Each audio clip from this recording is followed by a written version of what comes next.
నమస్తే, welcome to reality check. ప్రస్తుతం మనతో పాటు ఉన్నారు అడ్వకేట్ రజనీ గారు. నమస్తే అండి. నమస్తే మేడం.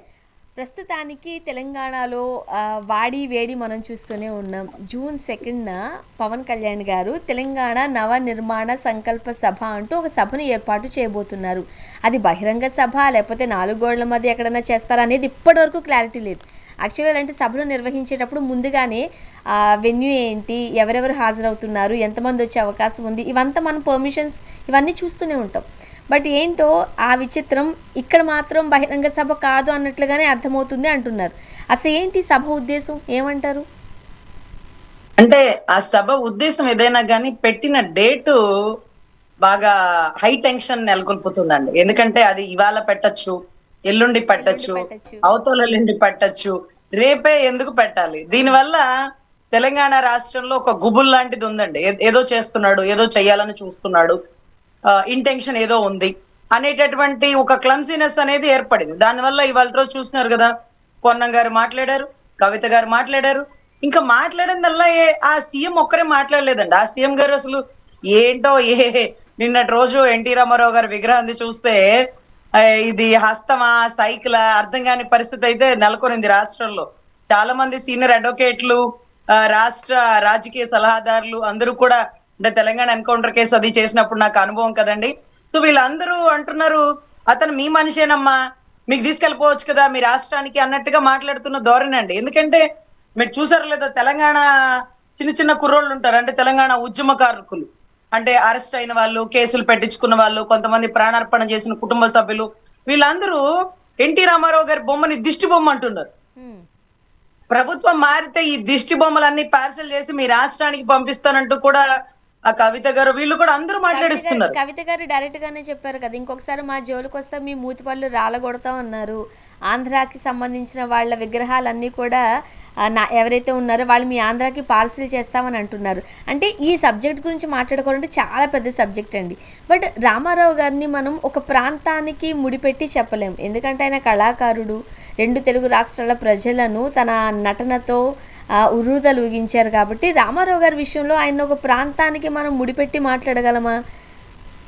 అంటే ఒక ప్రాంతం కాకపోయినానండి, ఆయన ఒక పార్టీ ఎజెండాగా ఉన్నారు కాబట్టి ఇక తప్పని పరిస్థితి అండి. ఒక సినిమా యాక్టరే అనుకోండి, సపోజ్ ఏఎన్ఆర్ అవార్డ్స్ ఉంటాయి, లేకపోతే కృష్ణ గారు అవార్డ్స్ ఉంటాయి, ఇంకా చాలా చాలా వాళ్ళు ఉంటాయండి. కానీ ఎన్టీ రామారావు అని ఒక సినిమా యాక్టర్ గా చూడడం కంటే ఎక్కువ ఒక పార్టీకి సింబల్ గా చూడాల్సి వస్తుంది. తప్పని పరిస్థితి. ఇప్పుడు ఫర్ సపోజ్ వైసీపీ వాళ్ళు ఆంధ్ర రాష్ట్రంలో వైసీపీ వాళ్ళు ఒక హీరోగా చూడలేరు ఆయన్ని ఒక పార్టీ సింబల్ గానే చూస్తారు. మరి అదేంటండి, అన్ని రాష్ట్రాలకి సంబంధించిన అంటే అలా వర్కౌట్ అవ్వని పరిస్థితి అండి. ఒక వ్యక్తి రాజకీయంలోకి వెళ్ళిపోయాక, ఇప్పుడు పవన్ కళ్యాణ్ గారు అనుకోండి, అందరికీ సినిమా హీరో. అంతకుముందు ఆయన రాజకీయాల్లో రాకముందు అన్ని పార్టీల వాళ్ళు చూసేవాళ్ళు. ఆయన రాజకీయాల్లోకి వచ్చాక కొన్ని పార్టీ వాళ్ళు సినిమా బాయ్కట్ చేసేస్తారు, కొంతమంది ఫ్లెక్సీలు తగలబెట్టేస్తారు. అదేంటంటే ఆయన సినిమా యాక్టర్ గా చూడండి అంటే, యాక్టర్ నుంచి రాజకీయ నాయకుడు అయిపోయాడు కాబట్టి మళ్ళీ ఒక పార్టీకి, ఒక ఒక కమ్యూనిటీకి, ఒక వర్గానికి కేంద్రీకృతం అయిపోతారు. ఫర్ సపోజ్ రేపు రామ్ చరణ్ గారి సినిమా రిలీజ్ అండి, కమ్యూనిటీ మొత్తం ఫ్లెక్సీలు కట్టి కూర్చోబెట్టారు, లేకపోతే మెగా అభిమానులు, లేకపోతే జన సైనికులు, లేకపోతే అన్ని కులాల వాళ్ళు, ఒక డిఫరెంట్ యాంగిల్లో ఉంటది. సో దాన్ని ఫస్ట్ రోజు చూడాలని మా అందరికీ ఆతృతగా ఉంటది. అదే జూనియర్ ఎన్టీఆర్ సినిమా అనుకోండి, మేము ఫస్ట్ రోజు చూడలేం. సో జూనియర్ ఎన్టీఆర్ తాలూకా వాళ్ళు రామ్ చరణ్ గారి సినిమా ఫస్ట్ రోజు చూడరు, అటు టీడీపీ అయిపోతుంది, ఇటు జనసేన అయిపోతుంది. ఇలా సినిమా వాళ్ళకి కూడా 2 కులాలు, 2 పార్టీలు, 2 బొమ్మలు. ఇక మీరు వద్దనుకున్నా అటు సైకిల్, ఇటు జనసేనే. ఇంతకు ముందు రాజకీయాలు వేరు, సినిమాలు వేరు. ఇప్పుడు అలా లేదు. రాజకీయాలు, సినిమాలు 2 కూడా కలిసిపోయిన సందర్భాలు. ఇప్పుడు మనం పవన్ కళ్యాణ్ గారు వర్షన్ ఒకటి మాట్లాడాలి, మీరు రేస్ చేశారు కాబట్టి నాలో 2-3 క్వశ్చన్స్ వచ్చాయి కాబట్టి రేవంత్ రెడ్డి గారి ఇష్యూ గురించి కూడా మాట్లాడాలి. ఫస్ట్ ఏది మాట్లాడదామంటారు? ఏదైతే ముఖ్యంగా రేవంత్ రెడ్డి గారండి, ఒక రాష్ట్రానికి మీరు మాట్లాడే ముందు నాకు ఒకటి వచ్చి, అంటే ఇప్పుడు సర్క్యులేట్ అవుతుంది, మనం చూసాం. రేవంత్ రెడ్డి గారు తెలుగుదేశం పార్టీలో ఉన్నప్పుడు, తెలుగుదేశం కండువా కప్పుకున్నప్పుడు మాట్లాడిన కొన్ని వ్యాఖ్యలు, ఇందిరాగాంధీ గారికి సంబంధించి మెడలు వంచి అంటూ కొన్ని వ్యాఖ్యలు చేశారు. అదే రేవంత్ రెడ్డి గారు మొన్న అమీర్పేట్ మైత్రివనంలో నందమూరి తారక రామారావు గారి విగ్రహ ఏర్పాటుకు సంబంధించి మాట్లాడినప్పుడు బిఆర్ అంబేద్కర్ గారిని, ఇందిరాగాంధీ గారిని, అలానే ఎన్టీ రామారావు గారిని, ఈ ముగ్గురిని పార్టీలకు అతీతంగా ప్రతి ఒక్కరికి అంటే కొన్ని వర్డ్స్ వాడారు పక్కా తెలుగు మాటలు అవి. ఓకే, మనం ముడిపెట్టలేము, ఒకే తాటి మీద తీసుకొచ్చేసారు. అసలు కాంగ్రెస్కి వ్యతిరేకంగా ఏర్పడ్డ పార్టీయే తెలుగుదేశం పార్టీ, కానీ ముగ్గురిని ఏకతాటిపైకి తీసుకురావడం ఎట్లా చూడాలంటారు? అసలు ఆయన ఎక్కడి నుంచి వచ్చాడు అనే దాన్ని చూడండి ఫస్ట్, తర్వాత అది ఎలా మాట్లాడాడంటే తర్వాత చూడొచ్చు. ముందు ఆయన ఎక్కడి నుంచి వచ్చాడు, ఆయన ఆవిర్భావం ఎక్కడ, ఆయన ఏమన్నా ఎన్టీ రామారావు గారు అడుగుజాడలో ఏమన్నా పెరిగాడా, ఎన్టీ రామారావు గారు ఉన్నప్పుడు ఆయన జెండా పట్టాడా? కాదు కదా. ఆయన తర్వాత వచ్చిన వ్యక్తి, చంద్రబాబు గారి అనుసంధానంగా వచ్చిన వ్యక్తి, తెలంగాణ ఆంధ్ర రాజకీయ నాయకులందరూ వెళ్ళి తెలంగాణలో ఉండి దగ్గరుండి గెలిపించిన వ్యక్తి. ఒక సర్పంచ్ స్థాయి నుంచి ఒక ఒక్కసారి ఎమ్మెల్యే అయ్యి ఒక్కసారి కూడా మినిస్టర్ కాకుండా, ఏమాత్రం అనుభవం లేకుండా ఓటు నోటు కేసులో ముద్దాయిగా ఉండి రెడ్ హ్యాండెడ్ గా దొరికి ఒక రాష్ట్రానికి ముఖ్యమంత్రి అవుతుంటే అర్థం ఎట్లా వస్తుందంటే, ఎవరు మనల్ని పరిపాలించేది? మన కళ్ళ ముందు కేసుల్లో ఇరుక్కున్నోళ్ళ. అంటే మీకు తెలుసో లేదో, ఉత్తరప్రదేశ్ లో సువేందు అధికారిని కూడా నరేంద్ర మోడీ గారు ఒక పెద్ద స్టేజ్ మీద అన్నారు 10,000 లంచం తీసుకుంటా దొరికినాడు, ఇలాంటి వల్ల రాజకీయాల్లో ఉండేదని. మళ్ళీ అదే నరేంద్ర మోడీ గారు ఈ రోజు ఆయన్ని ముఖ్యమంత్రిగా చేసినారు. అంటే మమతా బెనర్జీ గారి పక్కన ఉన్నప్పుడు 10,000 లంచం తీసుకున్న వ్యక్తి బయటకు వచ్చేసాక నా మనిషి అంటే ఏం తప్పు చేసినా సరే నా మనిషి. ఆ మనిషి ఎంత పెద్ద మనిషి స్థాయికి ఇస్తామంటే, మనందరినీ రాష్ట్రాన్ని పరిపాలించి ఒక గొప్ప ముఖ్యమంత్రి స్థానంలో ఉండే అధికారి, ఒక ముఖ్యమంత్రి ఈ రోజు ఇలాంటి కేసుల్లో వ్యక్తా? సరే, వీళ్ళ మనల్ని పరిపాలించేది? ఎందుకంటే పవన్ కళ్యాణ్ గారి డైలాగ్ అండి, మీరా మమ్మల్ని పరిపాలించేది, ఒక నేరగాళ్లతో పరిపాలించుకోవాలి, ఇది మా కర్మ అంటుంటారు. ఈ రోజు కేసులు లేని వాళ్ళు ఎవరున్నారు అంటే వేళ్లతో లెక్కట్టచ్చు. పోనీ అక్రమ కేసుల్లో ఉన్న వాళ్ళు ఈ రోజు రాష్ట్రాలని పరిపాలిస్తున్నారంటే ఇంకేం చెప్పాలండి. సో ఇక్కడ ఆయన ఆవిర్భావం ఎక్కడి నుంచి వచ్చిందంటే, ఎన్టీ రామారావు గారు విగ్రహం పెట్టాలి అంటే పెట్టాల్సిందే. ఎవరికి అనుసరణలో రాష్ట్రం నడుస్తుంది అంటే, మొన్న మధ్య ఒక ఆయన బయటకు వచ్చినారండి, ఎవరో ఒక కాంగ్రెస్ పార్టీ వ్యక్తి బయటకు వచ్చినారు, ఆయన పేరేదో ఉంది. అయితే ఆయన అన్నారు, ఇది ఏదైతే కమ్మటి పరిపాలన తెలంగాణలో నడుస్తుంది దాని కింద నేను ఉండలేము అంటూ ఒక ఎమ్మెల్యే గారు బయటకు వచ్చినారు. అంటే ఇంకా ఆంధ్ర రాష్ట్ర కమ్మటి సువాసన ఇంకా కూడా తెలంగాణ కమ్మటి సువాసనకి వెళ్తుందా అంటే, ఇంకా కూడా ఎన్టీ రామారావు గారి విగ్రహం పెట్టిన వెంటనే రేణుకా చౌదరి గారు బయటకు వచ్చి ఏమన్నారండి, మా కులంలో ఇలాంటి వ్యక్తి ఉండడం గొప్ప, నేను అలాంటి కులంలో పుట్టడం గొప్ప. మరి మీరు చెప్పండి, ఆయన ఒక కులానికి అంటగట్టేస్తారా రజనీ గారు? ఆయన రాష్ట్రాలకి రాజకీయాలకి అతీతం అని మీరు చెప్తుంటే మా కులం అని అంటారు. అదే కుల భావన అండి. దాన్ని మనం తప్పు అని అనలేము.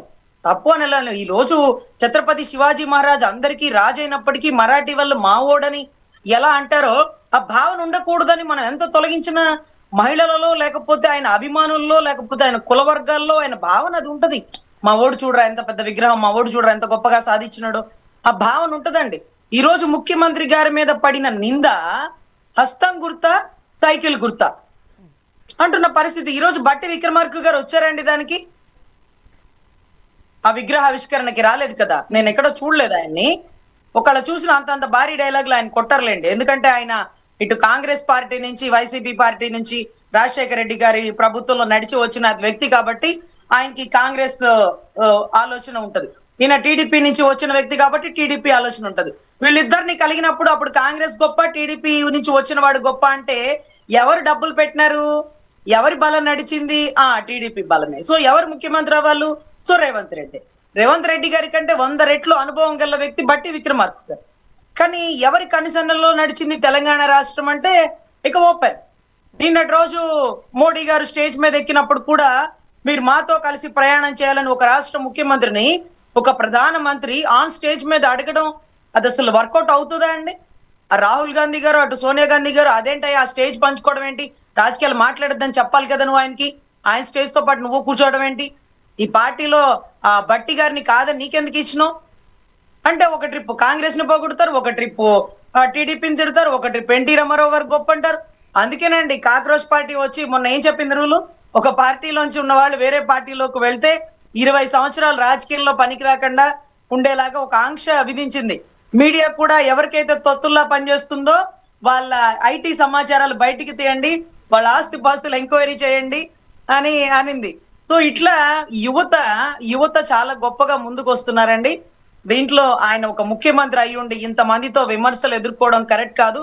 మొన్న బాలసుబ్రహ్మణ్యం గారి విగ్రహానికి ఒక పెద్ద సీన్ చేసేసినారండి. అలా ఎలా కడతారు? అలా కట్టకూడదు కదా! అందేశ్రీ గారో లేకపోతే ఇంకొకళ్ళు గొప్ప గొప్ప వాళ్ళు వీళ్ళందరూ ఉన్నారు కదా! అంటూ కూడా చాలా పేర్లు చెప్పినారండి. వాస్తవానికి మేము ఆంధ్ర కదా! మాకు ఆ తెలంగాణ పేర్లు కూడా తెలీదు. మరి మేము మీ విగ్రహాలు మేము పెట్టుకోవాలైతే మా గద్దరన్న విగ్రహాలు మీరు పెట్టుకుంటారా?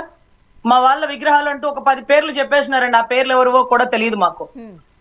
కానీ చూద్దాం ఇది ఎంత దూరం పోతుందో. ఇంకా కూడా ఆ నింద ఆయన మొయ్యాల్సిందేనా? తప్పదా?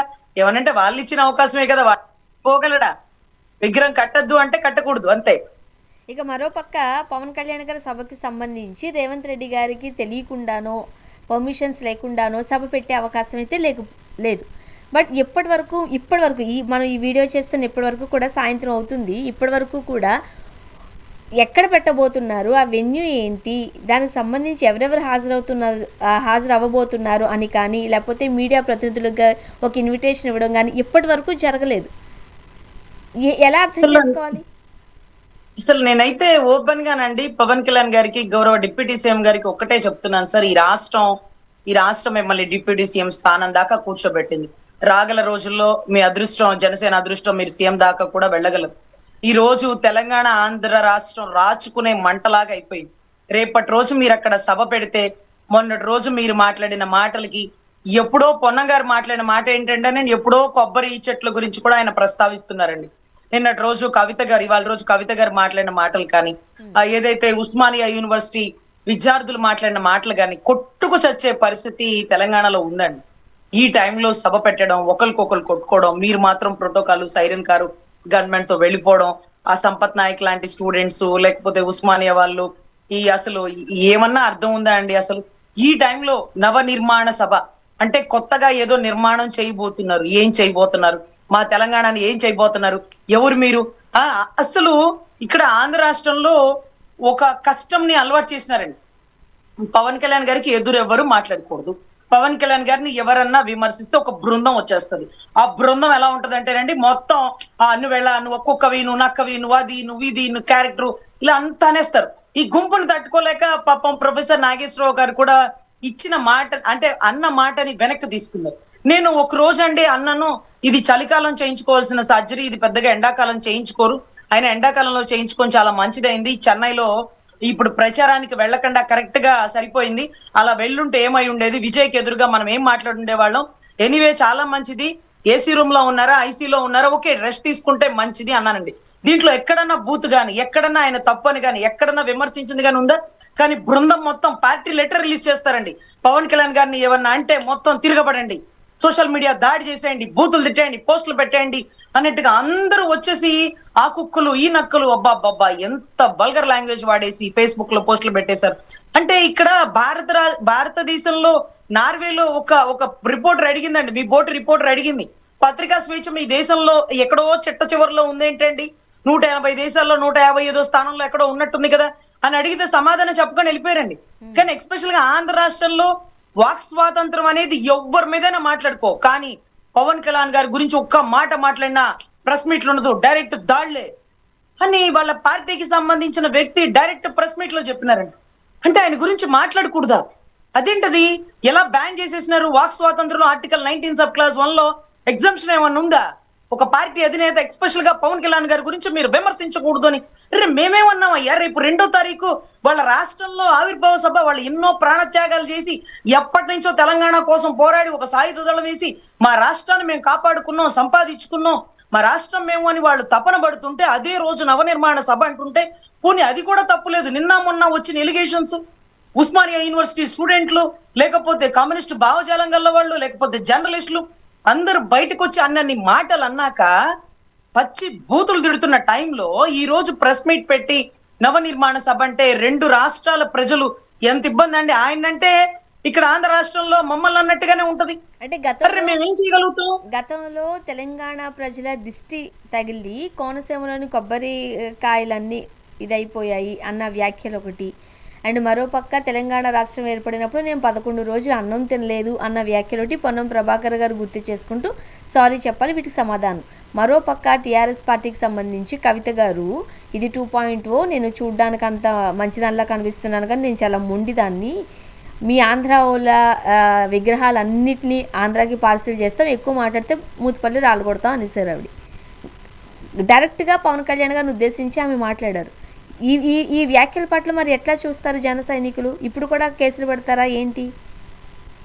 ఒకటి అండి, అసలు రేపటి రోజు ఆ సభకి ఎలాంటి వాతావరణం ఉంటది అంటే, ఇప్పుడు ఏదైతే కల్వకుట్ల కవిత గారికి సంబంధించిన అభిమాన బృందం ఉంటారు, పొన్నం గారి బృందం ఉంటారు, ఇది గాక ఉస్మానియా యూనివర్సిటీ స్టూడెంట్ ఉంటారు, సెంట్రల్ యూనివర్సిటీ స్టూడెంట్ ఉంటారు, కాకతీయ యూనివర్సిటీ స్టూడెంట్స్ వస్తారు, వీళ్ళందరూ మా తెలంగాణ అనే ఒక భావనలో ఉన్నప్పుడు అవును నేను కూడా తెలంగాణనే అనడానికి, అటు నేను ఇక్కడ పుట్టాను, బాపట్లో పుట్టాను, గుంటూరులో పుట్టాను, పల్నాడులో పుట్టాను అని ఇన్ని ప్లేసులు చెప్తుంటే ఇక్కడ ఆప్షన్స్ ఇచ్చిన ఆన్సర్ చెప్పలేని పరిస్థితుల్లో ఆంధ్ర రాష్ట్రం నెలకొని ఉంటే ఇప్పుడు నేను తెలంగాణలో ఏమని చెప్తారు? నేను మొట్టమొదటిగా పార్టీ జెండా పాతింది తెలంగాణలో, పోటీ చేసింది తెలంగాణలో, ఏదైనా ఇక్కడే నిరూపించుకోవాలి అని అనుకుంటే అక్కడ ఎంత పెద్ద కాంపిటీషను. ఆ కాంపిటీషన్ లో ఉన్న వాళ్ళు అందరూ ఎవరంటే తెలంగాణ కోసం ప్రాణాలు ఒడ్డిన వాళ్ళు.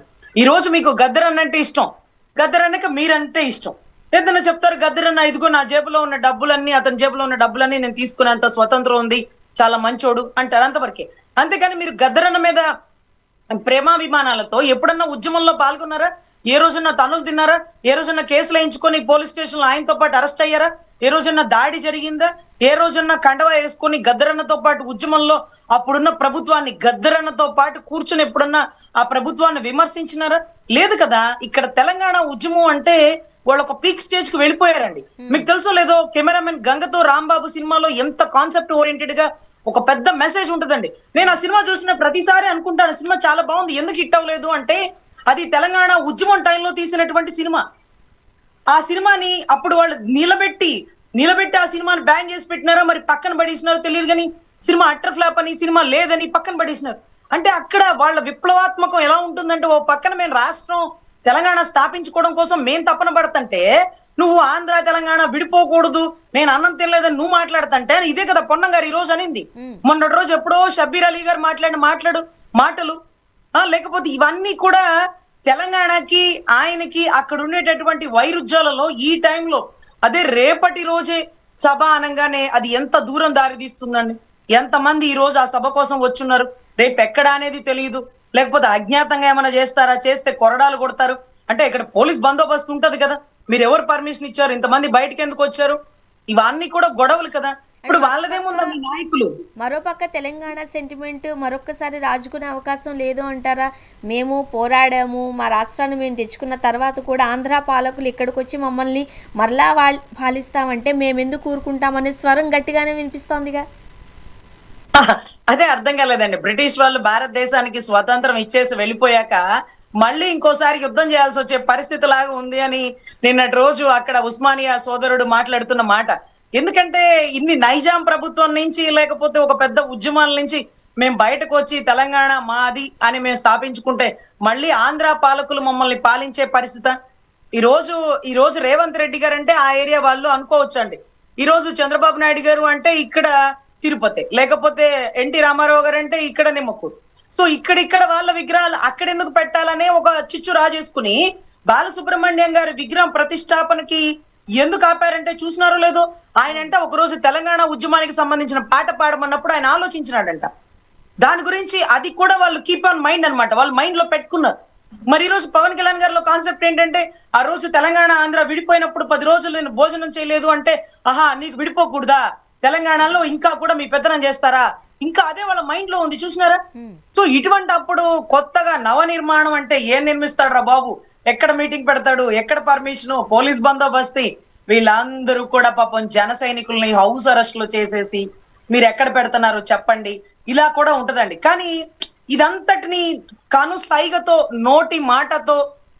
నోటి మాటతో ఆపగల సమర్థుడు ఒకడు ఉన్నారండి, నారా చంద్రబాబు నాయుడు గారు. ఆయన తలుచుకుంటే రేవంత్ రెడ్డి గారు పర్మిషన్ ఇచ్చేయండి అంటే వచ్చేసును. అరే ఎన్టీ రామారావు గారి విగ్రహమే అమీర్పేట సెంటర్ లో వచ్చిందంటే, అరే రే ఇప్పుడు ఈ రోజు పవన్ కళ్యాణ్ సభకి పర్మిషన్ ఇచ్చేవే అని ఒక్క ఫోన్ చేస్తే అయిపోనండి. కానీ ఎందుకు చేయట్లే? ఇంతమంది జర్నలిస్టులు అందరూ తిడుతుంటే ఒక మాట చెప్తే ఆగుతారేమో, ఆయన ఆపట్లేదా? అరే ఏం జరుగుతుంది? ఎవరు ఎవరికి శత్రువులు? ఎవరు ఎవరిని తిట్టిస్తున్నారు? తెలంగాణకి ఆంధ్రాకి గొడవ జరుగుతుందా, లేకపోతే తెలంగాణకి పవన్ కళ్యాణ్ గారికి మధ్య గొడవ జరుగుతుందా అనేది అర్థం కాని పరిస్థితి అండి. ఇక మరోపక్క మనం తెలంగాణ అంతా చూస్తున్నాము కోడి చెరువు కబ్జాకి సంబంధించి. సో దానికి ఏవైతే సర్వే నెంబర్స్ ఉంటాయో వాటి ఆధారాలతో పాటు సోషల్ మీడియాలో కొన్ని నంబర్స్, ఫిగర్స్, సర్వే నెంబర్లు ఇవన్నీ చూస్తూనే ఉన్నాం. మీరేమంటారు? ఇక్కడ ఇక్కడ ఒకటి అండి, చెరువు భూమి అంటే దాన్ని కాపాడుకోవాల్సినటువంటి బాధ్యత ప్రభుత్వం లేదండి. చెరువు భూములు ఇప్పుడు అంటే అప్పట్లో శ్రీకృష్ణ దేవరాయల కాలంలో ఇక్కడ చెరువు ఉండాలి, అక్కడ చెరువు ఉండాలని, తర్వాత కూడా చాలా ప్రభుత్వాలు అంటే నైజాం ప్రభుత్వంలో కూడా ఆ చెరువులు అట్టే ఉండేవి. తర్వాత ఇక్కడ వర్షపు నీళ్లు, చెరువులు ఇవన్నీ అంతరించిపోయి జనాభా పెరిగిపోవడం వల్ల ఆ చెరువు భూములు కూడా ఆక్రమించేసినారు.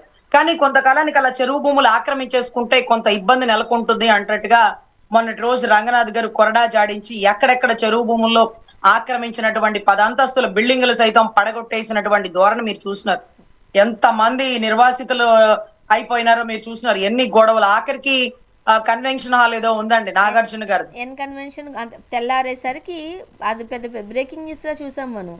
ఎన్ కన్వెన్షన్ కూల్చివేత అంటే అప్పుడు సెలబ్రిటీస్ని కూడా మేము వదిలిపెట్టము అనేది ప్రూవ్ చేసుకునే విధంగా ఆ రోజు హైడ్రా చేసింది అనేది కూడా మనం విన్నాం.